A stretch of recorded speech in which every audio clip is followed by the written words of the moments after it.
Time now for the Sunday Roundtable, always in a holiday mood, and we have gathered this morning, joined by Democratic political analyst Marianne Marsh, Republican political analyst Rob Gray. Great to see you guys. Thanks. Good morning. Let's jump into it. Angry, nasty words between Bristol Sheriff Tom Hodgson and Attorney General Maura Healey this past week.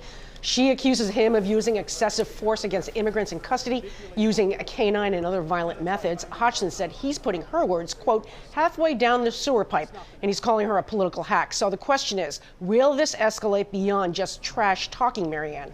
Tom Hodgson is the Bull Connor of Massachusetts politics, and he has no place here doing it. He unleashed dogs on immigrants in his custody the same way that Bull Connor unleashed dogs on Black Americans during desegregation. He doesn't belong in law enforcement. It's inappropriate. And the fact is that he is screaming that he's innocent, but he's in court fighting the release of the footage that shows these very actions, the evidence and documents that shows this happened. And yet he says he didn't do anything wrong. So good for Maura Healey for holding him accountable. The voters of Bristol County should too, because it is long overdue. He does not belong in law enforcement.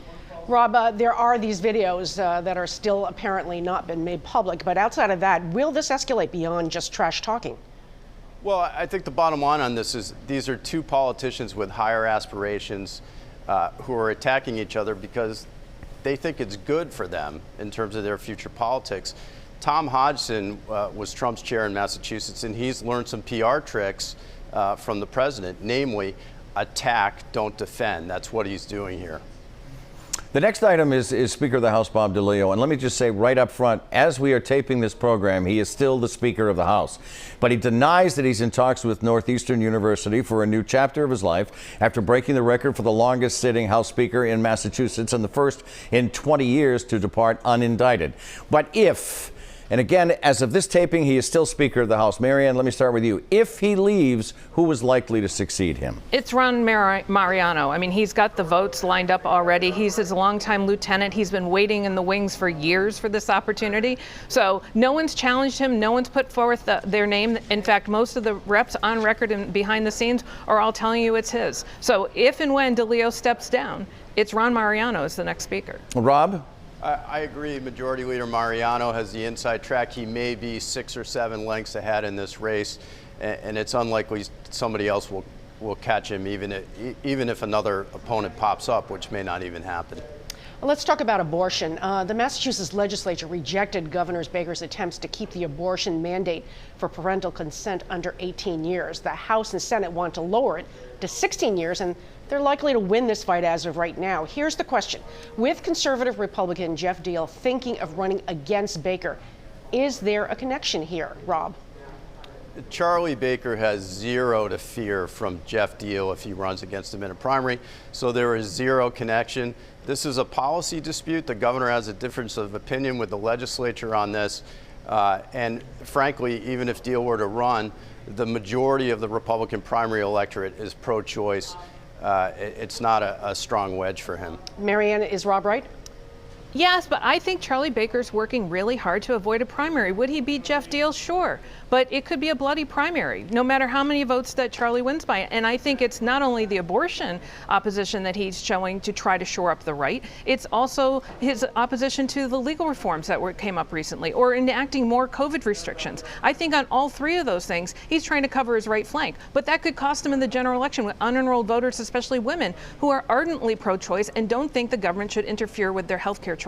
Speaking of the budding governor's race, we have the first Democrat dipping her toe into the 2022, and let me emphasize, it's 2022 gubernatorial race. It is Harvard professor Danielle Allen. She's formed a committee. She has a website. So the question, Rob, let me start with you. Are we looking at another Elizabeth Warren, Deval Patrick, first-time run victor kind of thing here? Well, or are we looking at another Robert Reich, who was also a Harvard professor and failed to win the nomination in a Democratic primary? Running successfully is a lot harder than successfully floating your name. I think Deval Patrick and Elizabeth Warren are the exception, not the rule. There have been dozens of candidates like this potential new candidate who have tried and failed. Marianne? TBD. I mean, great video. Terrific video coming out of the gate. Website, not so much. Okay. There was nothing under accomplishments. But she's giving herself the time to go around the state, doing a listening tour, and we'll see how she performs. Can she make the ballot 18 months from now? We'll see. So Boston Mayor Marty Walsh and a handful of other communities are going a step further than Governor Baker in shutting down more businesses. But restaurants are mostly being held harmless. What's the story here? The industry's political clout or their importance in keeping the economy from collapsing? What's the dominant theme here, Marianne? There is no more influential lobby in Massachusetts today than the Restaurant Association. And in many ways, they have changed the way that we're handling COVID in Massachusetts, and not for the better. They started the dominoes. When Charlie Baker and others gave in to the restaurant industry, then you started to see all the decisions getting pushed down on the state, the city and town level, just like Trump pushed it down on the governors. And now you have this hodgepodge. We can go do one thing in one town, but not in the other, and it's a mess. We're not, and half the cities and towns in Massachusetts now are in the red zone. 1,000 kids and teachers who went back to school are now infected. Over 5,000 cases a day. So this is not working. And if what we need to do is to shut down everything and give people the money as individuals and businesses to ride out an ugly January. And we're not doing that. We used to have the best response.